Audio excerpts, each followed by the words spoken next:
Salve progressistas, eu sou o Clayson. E aí, tá frio aí ou não? Eu não sei onde você mora, né? A gente tem audiência aqui no Brasil todo, até fora do país. Mas nessa região aqui do Sudeste tá frio, hein? Tá frio pra caramba. Vou tomar um sol aqui no quintal de casa, melhorou um pouquinho, esquentou um pouquinho. Mas olha, tá frio. Nós estamos ainda no meio do mês de maio, né? Não é o inverno ainda, mas tá naquele jeitão. As pessoas falam, mas aquecimento global. Mas o aquecimento global é isso. Aumenta a temperatura e a temperatura alta fica muito alta, mas a baixa fica muito baixa também. Eu vou trazer para você, no vídeo de hoje, uma resposta da Sâmia Bonfim, quando o Ricardo Salles, o ex-ministro incendiário Ricardo Salles, ele foi apontado como o relator da CPI do MST. Eu vou trazer para você daqui a pouco. Vale a pena você acompanhar esse vídeo até o final, porque eu vou explicar um pouco sobre essa questão do MST, sobre essa questão da CPI, quais são os problemas dela, alguns problemas importantes políticos e tudo mais. Veja esse vídeo, tá? Até o final para você acompanhar. Vale a pena, você vai ficar bem informado, bem informada. Só que antes eu quero trazer um outro vídeo que foi do embate da Sâmia, isso faz alguns dias, da Sâmia com o Mário Frias, o extremista Mário Frias. Ele levou uma sapatada da Sâmia Bonfim, que é um negócio espetacular que eu tenho que colocar aqui. Pelo menos esse trechinho aqui, olha só. Fique esbravejando. Por que não trabalhou nos últimos 4 anos? Parou de ficar puxando o saco, agora vem aqui. Você foi convidado 6 vezes para vir na Comissão de Cultura e nunca veio. Agora que não é mais secretário, quer ficar respondendo em cima, quer ficar me interrompendo em cima das perguntas que eu tô fazendo para a ministra? Acalme-se, querido, vai chegar a sua vez. Acalme-se, vai chegar a sua vez. Eu achei isso espetacular, porque esses extremistas, eles precisam de respostas. E eles vão precisar responder também a respeito da quantidade absurda de crimes que eles cometeram, né? Esses extremistas vão ter a sua vez, com certeza. Eu vou trazer para você agora a fala da Sâmia Bonfim quando o Ricardo Salles foi apontado para a relatoria da CPI do MST. E vou explicar logo depois os detalhes a respeito dessa CPI e os detalhes a respeito dessa situação como um todo. Sempre lembrando para você que o seu like é muito importante. Eu sei que tem pessoas que escrevem aqui, Clayson, eu já sou inscrito, eu entro aqui, já dou like, eu sei disso. Mas eu tô lembrando aquelas pessoas que se esquecem. E quando eu não lembro, se esquecem mesmo. E aí o que acontece? Se você se esquecer, fica complicado pra gente, porque a gente precisa do seu like e precisa da sua inscrição. Está com a nossa meta aí do 500 mil até o final do ano de 2023. 500 mil de inscritos aqui no canal. Então ajude o nosso trabalho. Vamos a essa resposta. Veja bem, o momento em que é apontada, então, a relatoria para o Ricardo Salles. A gente tem que lembrar que essa CPI ela é formada quase que totalmente por extremistas, por gente da extrema-direita e bolsonaristas. E daqui a pouquinho a gente vem com uma explicação que é muito importante. O principal ponto desse vídeo é a explicação sobre o que você vai ouvir agora. Designo para a relatoria desta CPI o deputado Ricardo Salles, do PL de São Paulo, a quem também convido a compor a mesa. Presidente, questão de ordem com base no artigo 5º do Código de Ética e também no 180 do Regimento Interno da Câmara de Deputados. Presidente?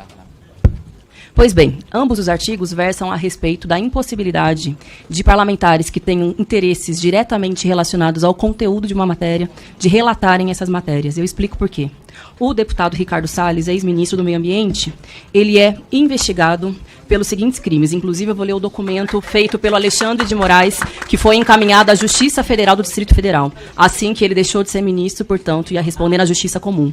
Responde pelos crimes de corrupção, prevaricação, advocacia administrativa e organização criminosa, suspeita de ser envolvido num grave esquema de conluio entre agentes públicos brasileiros e particulares no Brasil e nos Estados Unidos da América, com o intuito de legalizar madeiras brasileiras de origem ilegal. Importante importante lembrar que essa investigação se dá pelo fato de que, quando ele foi ministro, ele, inclusive, demitiu o ex-delegado Alexandre Ramagem, porque tentava impedir justamente a exportação de madeira ilegal para os Estados Unidos. Mas, mais do que isso, o deputado Ricardo Salles, ele tem interesse econômico relacionado a essa pauta. Financiadores de Ricardo Salles, ainda está no meu tempo, são 3 minutos para poder fazer a minha questão de ordem conforme o verso regimento da Câmara de Deputados, e foi apenas um. Financiadores de Ricardo Salles somam fortuna de mais de 20 bilhões de reais. Os mineiros são responsáveis por 42% das doações individuais para o Salles. Veja só, o senhor Rubens Ometo, que é dono de uma das maiores processadoras de cana-de-açúcar do mundo, doou muito dinheiro para a campanha do senhor Ricardo Salles, foi o principal doador. Além disso, o senhor Rubens Ometo, que é da Sucoenergética Cosan, que é um dos principais latifundiários desse país, que inclusive fez muito dinheiro com o ramo de plantação de madeira, inclusive o crime pelo qual o senhor Ricardo Salles também é investigado. E, em terceiro lugar, quando o senhor Ricardo Salles foi candidato em 2018, que ele perdeu as eleições para deputado federal, ele fez uma campanha baseada na criminalização do MST. À época, inclusive, foi denunciado por isso, também investigado, porque ele dizia abertamente que as pessoas deveriam fuzilar os militantes do movimento social. Esse era o panfleto dele. Caso alguém aqui discorde ou questione do que eu estou dizendo, ele inclusive utilizou como número em homenagem a uma marca de bala de tiro no país. É disso que se trata. Então, ele tem um interesse ideológico, político, econômico. Afinal de contas, os financiadores do senhor Ricardo Salles muito provavelmente querem que ele preste contas do dinheirão que ele recebeu para poder ter uma cadeira aqui dentro, e agora quer criminalizar um movimento social também, sendo que ele praticamente já tem um relatório pronto, né? Nas declarações que deu à imprensa, já tem uma série de conclusões sobre o que é o MST. Já disse, inclusive, que eles devem ser criminalizados. Nem começou a fazer o inquérito, nem começou as nossas apurações. Se quem conhece o MST, por que não visitou a Feira da Reforma Agrária, por exemplo, para ter contato com alimento de qualidade, sem orgânico, sem agrotóxico, alimentos orgânicos, da agricultura familiar, sem trabalho escravo, diferentemente dos latifundiários que financiam a campanha de Vossa Excelência. Só para concluir, presidente, só um minutinho para concluir, deputada. Para concluir, deputada. O microfone foi fechado. E para poder concluir, presidente, a gente sabe que o objetivo dessa CPI é tentar tirar a atenção dos verdadeiros crimes que foram cometidos no nosso país. Na tentativa de golpe de Estado no dia 8 de janeiro, na rachadinha do gabinete dos filhos do Bolsonaro, da esposa do... Ok, tá bom, deputada. Obrigado. Obrigado. É claro que aí no final ela tentou falar algumas coisas ali, num ambiente onde só tem bolsonarista, só tem extremista da direita, aí o pessoal já imediatamente cortou a fala dela. Mas eu quero trazer para você pontos importantes sobre essa situação específica da CPI do MST. A relatoria ficou para o Ricardo Salles. Qual que é a principal intenção desses extremistas e bolsonaristas colocarem como relator o Ricardo Salles? O Salles, ele é candidato a prefeito em São Paulo. E ele é o candidato dos bolsonaristas e dos extremistas. Então, essa relatoria e essa CPI, ela vai lançar um holofote sobre o Ricardo Salles. E aí, o que vai acontecer na prática? Ele vai começar a ter uma visibilidade nas redes sociais, nos telejornais. Ele vai ter uma visibilidade enorme, amplificada em função disso. Então, o primeiro ponto que você precisa saber, que é o ponto de partida, é que existe um interesse político na candidatura do Ricardo Salles, e especificamente para que ele possa ter uma propaganda gratuita, vamos colocar assim, para que ele tenha visibilidade em ser prefeito no estado de São Paulo, especificamente na capital, né? São Paulo capital. Uma outra questão, existe uma possibilidade enorme da CPI do MST também abarcar o nome MTST, que é o movimento do Boulos. O Boulos é hoje, apesar de ser um movimento urbano, o Boulos é hoje o principal adversário de qualquer um que queira se candidatar à prefeitura de São Paulo, porque há 4 anos atrás, né? Não foi isso, né? Há 3 anos atrás, então vamos colocar. Mas no último pleito, o Boulos ele foi para o segundo turno com grande competitividade e agora ele é o principal nome a ser batido. Então a ideia dos extremistas é também inserir algo sobre o MTST, sobre o movimento do Boulos, para que possa criar rusgas ali, criar ruídos, para que o próprio povo de São Paulo possa também ter ressalvas em relação ao nome do Boulos. Então, a chave, o ponto principal, algo que não está sendo dito nos veículos de comunicação, eu estou passando para você. Existe uma estratégia política de dar holofote para o Ricardo Salles, candidato a prefeito em São Paulo, e de tentar, de alguma forma, chamuscar a imagem do Boulos. Uma outra questão também importante é que essa CPI ela não tem uma base jurídica. É necessário que haja um fato determinado, e não há esse fato. Não existe um fato determinado nessa CPI.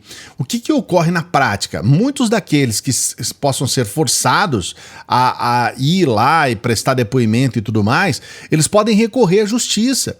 E, obviamente, eles podem ganhar, porque por não haver uma base jurídica, por não haver um fato determinado, a CPI como um todo, ela fica maculada, ela fica marcada.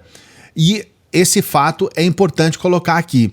Uma outra questão também, nós tivemos 56 invasões de terra nesse período que eles estão dizendo, né, no começo do ano, que houve uma explosão e tudo mais.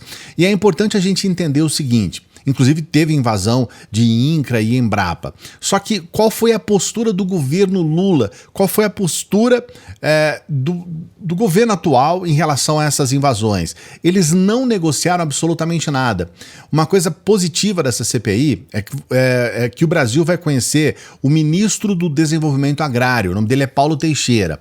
Esse cara é muito bom. Ele realmente é muito bom. Ministro do Lula.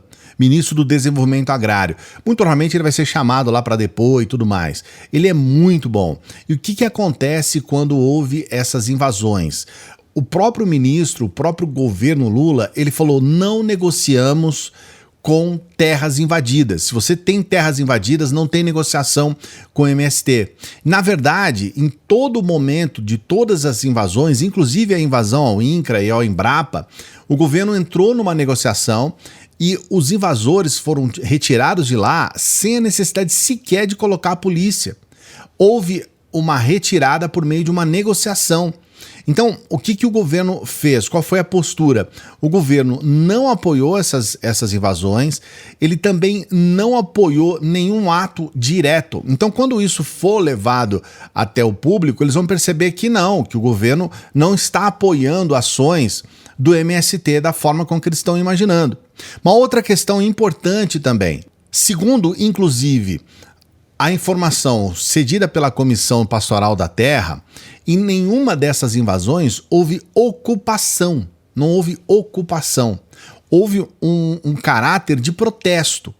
Então, eles fizeram protestos, e aí há uma diferença assim grotesca entre você fazer uma ocupação, não vamos sair daqui, vamos ficar aqui, vamos ter tal, e protesto. É diferente também. E a gente tem que levar em consideração que nesse ano nós não tivemos nenhum conflito no campo com mortes, algo contrário ao que aconteceu no governo Bolsonaro. Nós tivemos mais ocupações no governo Bolsonaro do que no governo Lula até agora, e não tivemos conflitos com mortes. O que nós tivemos aí, dezenas de mortes em conflitos no campo durante o governo Bolsonaro. Então, essas questões que eu estou colocando para você, elas são muito importantes para que a gente possa orientar as nossas ações e para que a gente possa ter informação real. Uma última questão que eu quero falar para você, eu sei que eu estou me preocupando para os vídeos não ficarem longos, mas eu me preocupo muito mais em levar informação para você. O governo Bolsonaro, ele se orgulha muito de ter regularizado a vida de pessoas que já estavam assentadas. Então ele deu o direito para a pessoa ter lá a terra e tudo mais. E aí, com isso, ele realmente se orgulha muito de ter feito isso. Mas nos 4 anos do governo Bolsonaro, não houve 1 metro de terra que foi desapropriada. Então, nos 4 anos do governo Bolsonaro, ele só defendeu esses grandes latifundiários. É por isso que o agro é maluco pelo Bolsonaro. Porque em todo tempo, o Bolsonaro sempre defendeu esses grandes latifundiários, os grandes poderosos do agro. Não teve, repito, 1 metro de terra desapropriada. Qual é a proposta do governo atual? A proposta do governo Lula não é essa história de você colocar, vai uma família aqui, depois coloca terra aqui para ele, daqui a 10 quilômetros outra família, aí tem lá um pedaço de terra para eles, daqui a 70 quilômetros outra família. O governo Lula está com uma proposta espetacular que precisa ser debatida. Esse problema de comunicação do governo, né, não chega para muitas pessoas, que são as chamadas agrovilas. As agrovilas são áreas onde você tem a união de famílias dentro de um mesmo contexto, e nas agrovilas você tem escola, posto de saúde, você tem internet, água, luz, esgoto, água tratada e toda uma estrutura para que aquelas famílias possam viver de forma digna. E tudo aquilo que é produzido por eles é dividido em forma de cooperativa. Isso é muitíssimo melhor do que você fazer como propôs fazer o governo Bolsonaro. Eles estão, na verdade, com as agrovilas, nesse governo atual, promovendo qualidade de vida. Eles vão promover para que as crianças tenham condições de ter um local ao lado para estudar, que tenha creche, que tenha dignidade ao homem do campo. Então, esse projeto das agrovilas, a gente vai falar num vídeo posterior, quando tivermos mais tempo, mas é só para você entender a diferença que existe entre a postura de um governo e de outro e por que esses bolsonaristas que estão fazendo essa CPI agora estão entrando numa barca furada. Porque no momento em que eles forem investigar, eles vão perceber que não há nenhuma ligação direta em termos de dinheiro, de verba do governo atual com o MST. O governo atual não apoiou as invasões e os protestos e o governo conseguiu resolver esses problemas todos, retirando eles desses locais. Eu quero pedir para você, se você tiver alguma pergunta a respeito, coloque aqui nos comentários. E eu quero que você fale o que você achou dessa proposta das agrovilas, que eu considero espetacular. Mas sempre pedindo para você dar o like no vídeo, seu like é fundamental, se inscreva no canal. Se você gosta do nosso material e não está inscrito ainda, esse é o momento, se inscreva. E a gente sempre pede para as pessoas que chegam no final dos vídeos para que nos ajudem. Você pode nos ajudar por intermédio do Apoia-se, você pode ser um membro do canal, você também pode nos ajudar com qualquer valor pelo Pix. Qualquer valor, tá? Ajuda muito o nosso trabalho. Nós temos pessoas que financiam o nosso trabalho, que patrocinam o nosso trabalho. E você pode patrocinar dessas formas, tá bom? Grande abraço, daqui a pouquinho a gente está de volta.